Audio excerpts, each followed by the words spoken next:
ม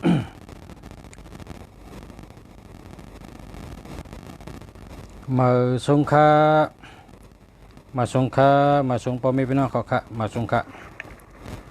มาสงค่ามาสงค่า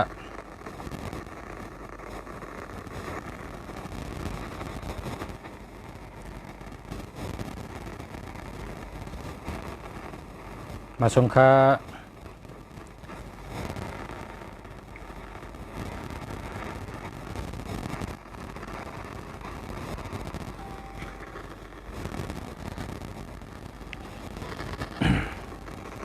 มาสงค่า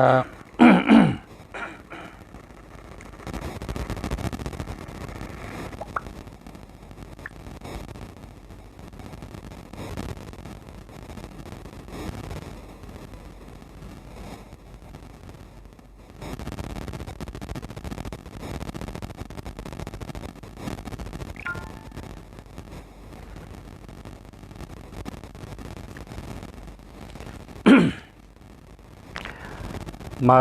สงค่ามาสงพ่อแม่พี่น้องผู้ทำยินเฮาแต่ก็เฮาพ่อแม่พี่น้องเฮากูก็กูคนค่ะมาสงตั้งเสียงค่ะ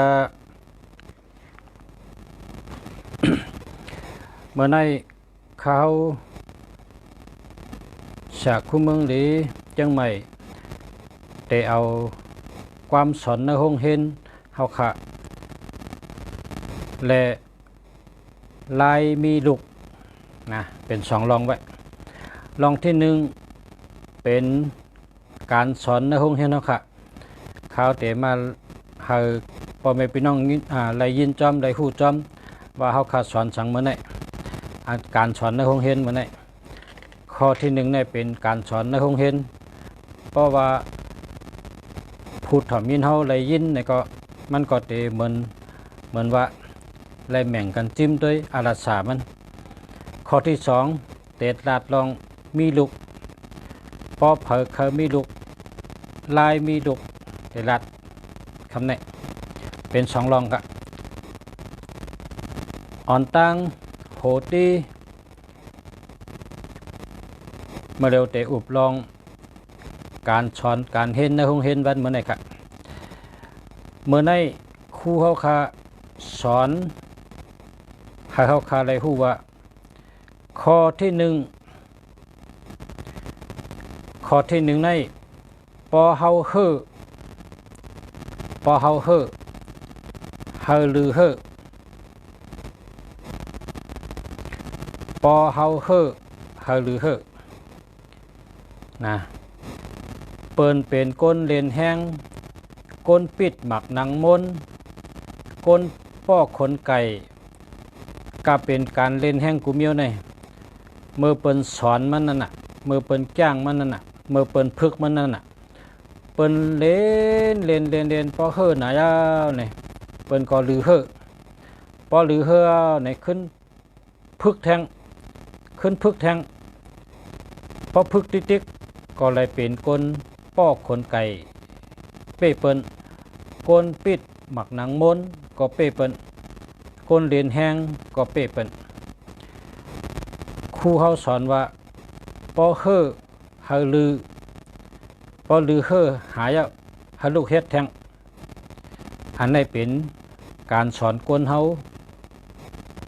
ตัวเอาอันเปิ้นเรียนแห้งเปิ้นป้อคนไก่เปิ้นปิดหมักหนังมนนะเปิ้นชกมวยจังนั้นจังนั้นเมื่อเปิ้นพึกเมื่อเปิ้นสอนไล่พึกเต้ๆบาๆค่ะพอพึกเฮอหรือเฮอพอหรือเฮอยาวขึ้นลูกเฮ็ดแทงจ่องไกวเป็นก้นแขนค่ะเพราะว่าพาราเฮอเพราะพาราเฮอเพราะว่าเฮอน่ะหยาบน่ะพอเฮาปอแปดบ่ไหนจึงเป็นก้นอ่ำเลยลองนะเพราะว่าเฮอน่ะหยาบน่ะเฮเลปอแปดบ่ไหนจึงเป็นก้นอ่ำเลยลองนะพอเขาเป็นก้นไหลลองบ่ไหนจึงการสังก็เฮอก็เย้าหยาบก็เย้ามือในเฮอลือเหี่ยวก็มือพุกเฮ็ดแทง โตเหลียวในเฮ่อหรือเฮ่อเย้าขึ้นสืบลูกเฮ็ดแทงอย่าไปปอลาลาอย่าไปถอยลาลาอย่าไปยอมก้านลาลาอย่าไปหนหลังลาลานั่นเป็นข้อที่หนึ่งข้อที่สองพอเจอตกพอเจอหงก้นกูก็เหตุการณ์สังก็เฮือกูก็เหตุการณ์สังก็มีมือเฮือมีมือเจอตกเจอหงกูก็ก้อยกะลองเจอตกเจอหงในมันมีกูก็อันเปิ้นเป็นก้นอ่องมานโลนลุมผ้าเนี่ยเปิ้นก็ยามย่ามาลองเฮือลองเจอตกกูก็ก้อยกะเปิ้นอ่ำปอนะเปิ้นอ่ำปอเฮือก็ลือเหตุสืบเฮ็ดพอเจอตกก็ขึ้นตืดแทงใจมาเสียแล้วสืบเฮ็ดอย่าไปปออย่าไปถอยอย่าไปก้านแหงใจเขาในตื้นหนำในปันก้านดาราตื้นหนำมีวันก้านเข้าหลูมันเจอเข้าหลูชบเขาในว่าตื้นเป้อ่ำหั่งวันนั้นกำเดียวลาดคอเร็วก็อย่าไปลาดว่าเตเป้อ่ำเป้อ่ำหูเตเป้อ่ำเป้อ่ำหูเพราะว่าไหนเนี่ยมันถัดเจอตั้งเนื้อมันเนี่ยอ่ำยุ่มตัวเก่าอ่ำยุ่มน้ำกัดเจ้าเก่าอ่ำยุ่มปรามีเจ้าเก่าอ่ำยุ่มว่าเจ้าเก่าในมีน้ำกัดเจ้าเก่ามีตั้งและเชลหัดหันเจ้าเก่าในเป็นภายถูกแม่นเจ้าเก่าในเป็นภายอามันตะลาเจ้าเก่าเป็นภายจื้อใจเฮ็ดชังลาช่ำอ่ำยุ่มตัวเก่าเต็มปากละเฮาโหลยุ่มตัวเก่าเฮาเต็มปากว่าลัดคอเหลียวเลยลัดคอเหลียวกำเดียวละเพราะเปิ้นว่าจ่องเตเป้ตื้นเป้อ่ำหั่งนี่ลัดออกมาคอในกำเดียวตื้นเป้อ่ำหั่งเพราะว่าจ่องเตไลตื้นไลอ่ำหั่งเพราะเปิ้นว่าจ่องเตอ่องตื้นอ่องอ่ำหั่งนะลัดคอเหลียวก็เหมือนจังเฮาตอบจะไม่ปล่อยเฮาเฮาตอบจะไม่ปล่อยจ่องเตอ่องเฮาจะไม่ปล่อยเนี่ยเพราะชุดตอบว่าเตอ่องอ่ำอ่องก็หู้เพราะจังในชุมมีตั้งมันใจชุมยุ่มตัวเก่าสูเข้าโหลดตอบคอเหลียวใกล้ว่าตื้นอ่องตื้นไรตื้นเป้นะก็เปิดเข้าอยู่ยุ่มตัวเขาในเป็นอามันตะลาตัวเขาในเป็นก้นอันเฮ็ดลองหมันแม่นเพราะฉะนั้นพอเปิ้นถามว่าจ่องเตเป้เนี่ยตื้นเป้อ่ำหั่งว่าในกำเดียวละคอเร็วก็อย่าไปลัดคอความอันว่าเตเป้อ่ำเป้หู้จำด้วยกันก้าอย่าไปลัดละเฮาลัดคอเร็วก็พอเฮาลัดคอเร็วในถัดอันมีเนื้อจะแก้ววลาในเมืองโกนเมืองผีเนี่ยถัดอันนั้นพอเฮาลัดคอเร็วในมันติมาจอยเฮากำเดียวถัดอันมีหิมห้อมหอบตัวเขาเนี่ยเขาเกียกก้นอันลาดกามหัดหันลัดแจงแดงและเฮ็ดจอมหนังตั้งลัดจังหือเฮ็ดจังนั้นเขาเกียกจังนั้นเย่าก็สภาวะอันมีหิมห้อมตัวเขาเนี่ยเขาเกียกลองเกี่ยวให้ไว้เจอเกี่ยวนะให้ไว้เจอเชื่อให้ไว้เจอเกี่ยวเจอมนเจอเชื่อนะอย่าไปขี้เหงานะเมื่อว่าก็ลุงเสียลาดอย่าไปขี้เหงาเพราะเป็นก้นขี้เหงาเนี่ยเฮ็ดสังก็มองป้องเป็นก้นขี้เงาเนี่ยเฮ็ดสังก็มันมองก้นเขาในหลุมมีตั้งเล็ดเชลเจอเกี่ยวเจอชื่อจังไหนก็เฮ็ดสังก็อ่องกุมอยู่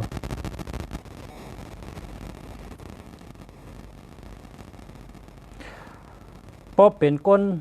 ลูกอ่อนห้องเฮนก็ลูกอ่อนห้องเฮนเนี่ยเฮนปิงหยามา8 ปีพอถึงจัน8เนี่ยเพราะว่าลิกในหยาบหนาลงลิกจัน8ในนำหนาลงเนี่ยพอเขามาเจอตกที่จัน8พ อเฮาปอแปดพอเฮาถอยหลังแปดเนี่ยเฮาก็อ่องแปดตันแกเฮาป่นมา8 ปีนั่น8หลาย8มุนหมดก้อยกะพอเฮาคัดใจทั้ง2 ปีนะเฮาได้อ่อง10 ตันพอเฮาคัดเจออยู่กับทั้ง2 ปีเฮาได้อ่อง10 ตันอันเฮาคัดใจมาตั้งหลัง8 ปีลุ่มๆนั่นเฮาป่นมาจะพอเป็นก้นขึ้นคู่ใดก็8 ซิกในเฮาขึ้นมาจะกึดแทง2 ซิกเฮาหลบเยื่อนกันขึ้นถึงจัน10 ไหลเฮาหลบมีตั้งเจอนิ่มเจอมันหยุ่มน้ำกัดตัวเก่าตัวปี8 ปีป่นมาเฮายังคำมาเลยแทง2 ปีตั้งนาให้ฉังแรงกว่าเลยเฮาหลบไว้ใจว่า8 ปีป่นมาเฮายังอยู่มาเลย8 ตันจะก็แทง2 ตันถึง10 ตันจึงคือก็ตื่นเฮ็ดเลยเฮาไว้เจอนักหนานักแน่นจังไหนพอเฮามีน้ำเจอนักหนาแน่นหนาบ่ได้จึงการชังก็จะเป็นกูมิวการชังก็จะอ่องกูมิว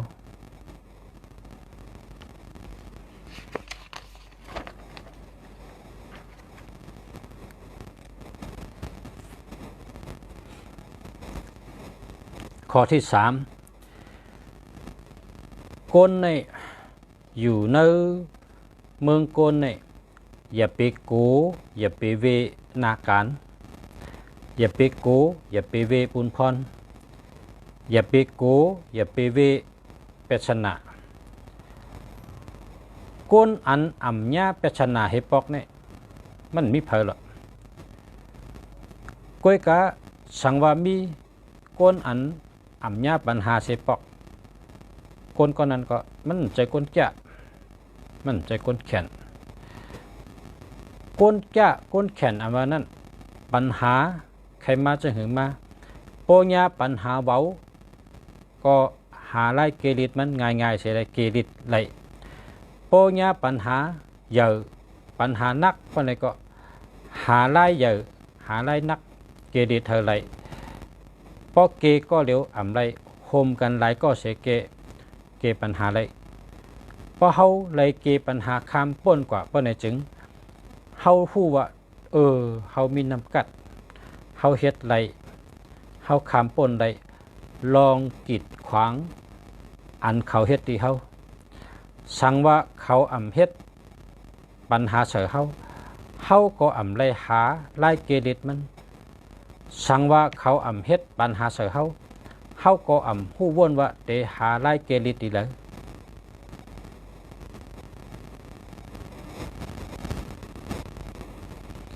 ชูเจ้าวนไปกวนกองเพราะว่าอยู่ดีกินหวานเนี่ยอ่ำทำหาเสียวุ่นอ่ำทำหาเสียมาก้อยกะเพราะว่าอยู่อ่ำดีมากเพราะไหนจึงคุกเจอแล้วเสียวุ่นก็ลีมิก็เลยเสียมากก็ลีมิก็เลยมันเป็นเช่นนั้นค่ะปัญหาก็เยอะปัญหาก็เยอะบุญพรก็เยอะอย่าไปเวอย่าไปโกนะเฮาอยู่มีสติญาจึงเห็นก็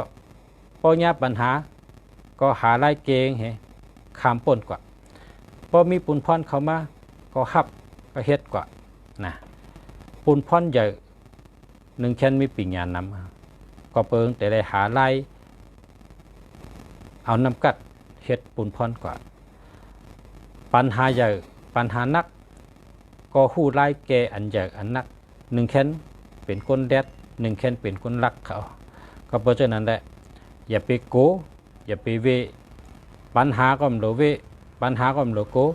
ปุนพรก็มโลเวปุนพรก็มโลโกนาการชังก็มโลเวนาการชังก็มโลโกนะเฮ็ดพอเฮ็ดเพราะในจึงมันเต็มแม่มาแถมแทงน้ำกัดเจ้าเก่าตั้งแดดเจ้าเก่าตั้งรักเจ้าเก่าปิญญาเจ้าเก่าเตโตตอนคืบหน้าขึ้นแทงเตหาหันลอกไล่ขามป่นมันได้ลองกีดขวางกูมิวอย่าไปโกเฮาไว้เจอสติสมาธิลีเฉลเจอปิญญาขามกะพอขามป่นเอาในเฮาเตฮู้ว่า เฮามีนำกัดเพราะเฮามีปัญหาเพราะมีปัญชนะเฮาเตให้คือฮู้ละว่าเฮามีนำกัด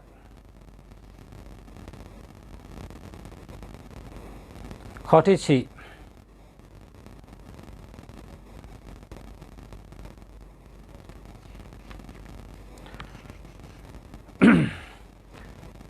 ก้นอัญญาปัญหาใหญ่ลงนั้นเนี่ยว่า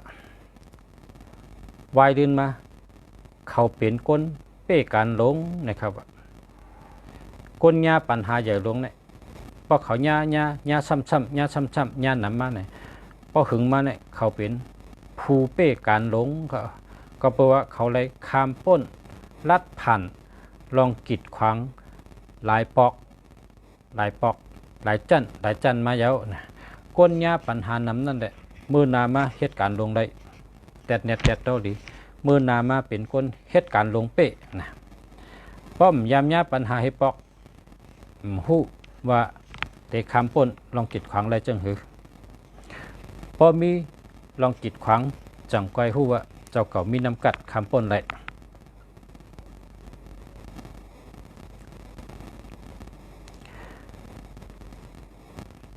ปัญหามังเมียวใน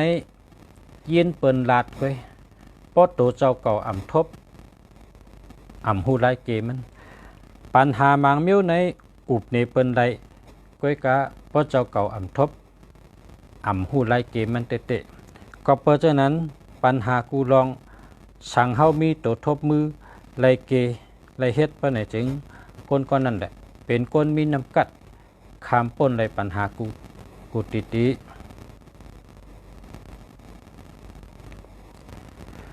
คนในอย่าไปกูลองกีดขวางอย่าไปกูปัญหานะครับเป็นเหตุค่ะเป็นข้อสอนในห้องเห็นค่ะเป็นข้อสอนในห้องเห็นเอามาอุบกันเป็นข้อความเข้มนะเป็นข้อความเข้ม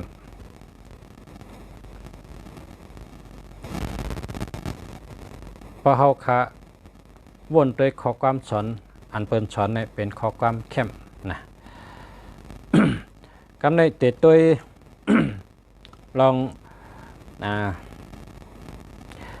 คนไข่มีลูกนะคนไข่มีลูกขาเขาไล่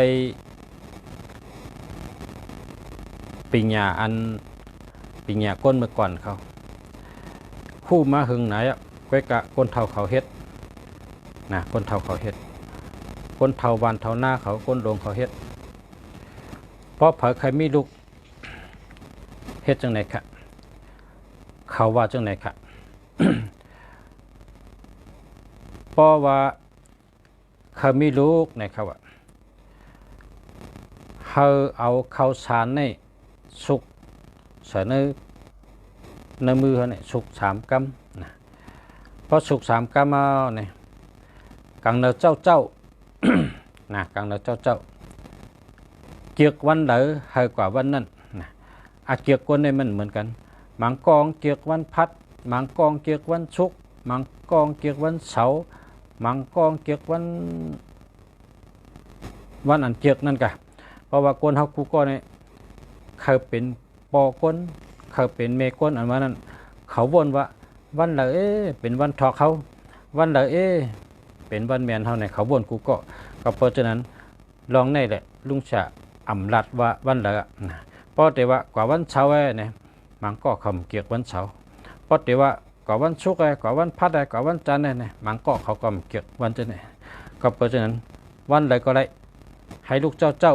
นะกังเนอเจ้าเอาข้าวสารสุกเสียก็กว่าไว้ต้นกล้วยนะต้นกล้วยอันมีคือมันหมากหรือยาวหรือเข้มหรือหมากหรือตั้งเฮอมีตัวยะนะมีตัวยะให้มิ้วนอนก็มยะจอนก็มยะอีสังก็มยะมีตั้งเฮมีตั้งเฮนะเฮนั่นกล้วยเข้มนั่นกะกล้วยหมากดีสั้นดีปีดีกล้วยเฮนั่นเพราะกะหันเอาก็ไว้ต้นกล้วยนั่นว่าเฮคามีลูกน้ำเหมือนหนังกล้วยเนี่ยค่ะ ขาเฮาขาเขามีลูกหลีล่างเม็ดตาปันลูกยิงก็หลีลูกใต้ก็หลีเฮาเป็นลูกหลีลูกงามลูกหลีลูกแมดใส่กำขาไว้ต้นกล้วยนั่นว่าไหนเพราะไว้เอาว่า3 กำเอาข้าวสารอันสุกกว่านั้นพุกใส่ต้นกล้วยนั้นพุกใส่3 กำแล้วก็แตบเอาต้นกล้วยนั่นค่ะเนาะแตบเอาต้นกล้วยนั่นปดแตบต้นกล้วยเฮือนั่นน่ะกล้วยเอาเฮืองก็เอาเฮือนั่นเข้มๆนั่นแตบดีๆอ่ะอย่าไปปั่นมันดุนะอย่าไปปั่นเดี๋ยวแตบเดียวเนี่ยเอามือหลูไว้ที่จ้องเขาอะเอามือหลูไว้ที่จ้องมือดัดมันเจ้าเขาให้มือดัดมันเจ้าเขาว่าคาตากะมือไปเฮ็ดก็มือดัดไว้ตั้งป่องข่าวไว้ตั้งเพราะห่มป่องข่าวไว้กำเหมือนเจ้าเขาซ้ำเตเอากะเฮ็ดให้ไม่เมียวจังได๋กะเนาะเพราะว่ากล้วยเนี่ยไผก็เกี่ยวกินจ้ากำมาเอากะเก็บไว้เนื้อลูกค้ากำว่าเอากะเก็บไว้เฮ็ดตีบ้องสุกมาไว้กินเนี่ยก็กล้วยเนี่ยไผก็เกี่ยวกินเนาะลาดไปเหมือนเจ้าคอนว่าคาไรลูกคาไรล่างคาเตียวกล้วยมาหลูไว้ที่จ้องขาพอเฮาเมื่อหลูไว้ที่จ้องวัน14 ค่ำนะวันผิดเนี่ยนะวัน14 ค่ำพอเมื่อพกเนี่ยเป็นเดินมนต์เพิ่นได้ขึ้นจ้องนะมาพกเนี่ยเป็นเดินมนต์เพิ่นขึ้นจ้องเฮาก็ไปเอามาพกเนี่ยวันเดินมนต์ไว้นอนก็จ้องเฮาเมื่อไว้ตั้งแต่วันที่14เมื่อไว้14 ค่ำนะ15 ค่ำตั้งวันก็อยู่ที่จ้องนั่นกล้วยเฮือนหลูไว้บนเจ้าขนาด15 ค่ำในตั้งวันเปิ้นเมื่อขึ้นจ้องก็ยะเปิ้นดูเปิ้นต้านก็ยะองตึนบีกันนั่นการในบ่วายมันนะวายเปิ้นขึ้นจ้องยาวนี่เลินลองนั่นน่ะนะเลินลองพอเฮาเอามือเลินรับก็เมื่อเลินเหม่อพอเฮาเอามือวัน13 ค่ำนี่ก็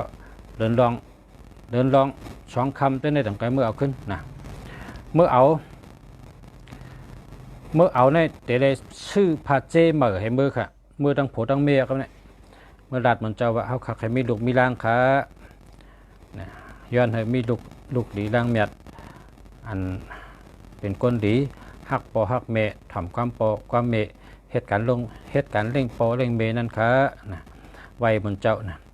มนเจ้านั่นเพราะเป็นมนเจ้าหนุ่มในเด็ดแทบกล้วยปันเฮาคำเดียวนะแทบกล้วยปันเฮาเป็นเฮอปันเฮา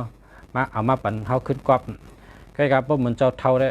แทบไรเฮาก็จะได้แทบเอากล้วยนั่นน่ะแทบกล้วยออกเป็นเฮอให้ก็เอาหลูไว้ที่จ้องทั้งหมดเฮาเอามากอบเหลวไงกอบเลยติ้งเข้มเอามานั่นน่ะเอามาอันเพราะเอามาเนี่ยอย่าไปเอาก็เหลวน่ะเฮามนเจ้านั่นเอาปันเตรียมแล้วมือยิบน่ะอย่าไปเอามือยิบเอาผัดเจอันเฮาปลาเมื่อน่ะผาลาเจนั่นถือไว้มนเจ้าเอาวางหาในผาลาเจนั่นกำในเฮาก็ว่ากำในแต่เฮาขัดย้อนเมื่อเจ้าเสียเฮาขัดย้อนเมื่อเนี่ยเฮาก็ไว้พาราให้ไว้บนเจ้าให้กล้วยนั่นน่ะเป็นเจมาค่ะนะเป็นเจมาเจเหมือนจังลูกอ่อนเนี่ยเจตั้งแต่ที่นาเจ้าเสียเหนือก้องกำเดียวเจจับกล้องหลังมานะตั้งผลตั้งมีมากระเฮินกล้วยเนี่ยไปชุกให้เอาแต่ได้เอามานอนกล่อมกะเอามาไว้นะตีนอน2 ก็ผมเมนั่นน่ะไว้นอนกล่อมให้นั่นนอนกล่อมต่อลงพอชุกหลีดีพวกกล้วยชุกเลียพอกินแล้วเนี่ยแบ่งกันกินก็ครึ่งกันเนี่ยสังวางไหลมา8 ลูกเนี่ยเนาะอุปมาสังวางไหลมา8 ลูกปะเนี่ยแต่ได้กินก็4 ลูกป้องไหลมา10 ลูกปะเนี่ยก็กินก็5 ลูกป้องไหลมา10 ไปเนี่ยก็แบ่งกันครึ่งก็การสังวางกิกมาปะเนี่ยจึงกวนใจแต่ได้กินน้ำนะสังวางมี15นะพอมี15นั่นกิกก็เลยกวนใจนั่นแต่ได้กินหรือมียิ่งลูกแค่จะนั่นกินพอกินมาแล้วก็เฮา2 ก็ผมไม่กินให้ก็สุดต้องไว้เหตุสุดต้องเฮ็ดนั้นให้ก็แต่มีลูกมานะครับในเป็นทุ่งจำเมื่อชื่นก่อนครับเนาะก็กะ มันเป็นลายฉลาเฮาฉลาใต้เฮาเนาะเป็นลองตั้งหูมื่นชื่นก่อนกันเนาะเพราะว่าใครเฮ็ดเจออันใครมีลูกมีร่างในก็เฮ็ดด้วยก็เลยนะเพราะว่ากับตัวได้มันก็เป็นกินยานะเป็นกินยา เป็นว่ากินยาวิตามินอีว่าแต่นะพอกินอาหารซ้ำพอกินตั้งกินให้กินหมอกนะหมอกตะกะหมอกนะหมอกไม่เกาวว่ะหมอกพักเซลว่ะหมอกไม่เก้ว่ะหมอกไม่นิ่วว่ะหมอกอันเบิ่นกินได้นั่นพอกินหมอกนี่ก็มีลูกหนังเก่าครับนะพอกินแล้วก็ห้ามมีอยู่แต่ว่าพอใครย้อนแล้วก็อันนี้แต่เป็นลายอันเฮ็ดสืบตามรามมาในทุ่งจำใต้เฮาแต่เมื่อมื่นชุดก่อนครับคนเฒ่าใต้เนี่ยพออาศัก80 70 80 60ในฮู้กูก็คนเฒ่าใต้อันคนเฒ่าอันคนเฒ่าอันเลหล่าลองลอกะลองสาระลองปิงเนี่ยลอกะฮู้กูก็ครับนะมันก็ฮู้นำเด้อครับแต่เปิ้นรัดนะในค่ะก็รัดนี่คนกลับตัวเร็วเฮาได้ฮู้กันไว้นะเพราะว่าตั้งฮู้ในมันโดฮู้น้ำนะลองอียาก็เยอะลองตั้งฮู้ก็เยอะมันโดฮู้น้ำนะเมื่อนี้ก็เอาลองตั้งฮู้เหแล้วก็ลองมีลูกเหนะมาลัดปันสองลองตอนปันพ่อแม่พี่น้องเฮาสั่งว่าปรารถนาป้าสั่งว่าเกียกสั่งว่าถูกใจเพราะนี้ก็ตรงเสียมึงดีก็โจมเอาค่ะเนาะกดโหไม่มือปันเหกดแชร์ปันใต้ก็ทำนำกันนะหาอะไรก็สูงเหมือนกันค่ะพอเขาเอาตั้งหู้หลู่เปิ้นก็เขาก็ได้ก็สู่เกิดมาเป็นก้นจัดอะไรปันแล้วก็มีปัญญาป้ามาปิญญาอัฏฐราชา18 เปิงนั่นนะปิญญาอัฏฐราชา18 เปิงปิญญาอัฏฐราชา18 เปิงอันว่านั้นเป็นก้นมาเนี่ยนะหมอรัดหมอจ๋าหมอโฮหมออุบหมอแต้มหมอไม้หมอคึงหมอป๋องหมอเฮ็ดหมอช้างกูมิวนั่นน่ะเป็นห้องว่าปิญญาอัฏฐราชา18 เปิงนะให้เป้จงเต็มทนมาเพราะเขาเอาตั้งหูดูกันในก็เกิดมาเป็นก้นจัดหลายปันแล้วก็ปิญญาอัฏฐราชา18 เปิงนั่นเต็มทนมานะครับเนาะค่ะมาชุงค้าพ่อแม่พี่น้องเขาค่ะกูก็กูก้นกันเนาะย้อนสู้ให้กูก็อยู่ดีกินหวานเหตุการณ์ขึ้นอย่างมาสุงกูก็กูก้นค้าย้อนให้อยู่ดีมีเงินห่างดีกึกปื้นกูก็กูก้นค้ามาสุงค้า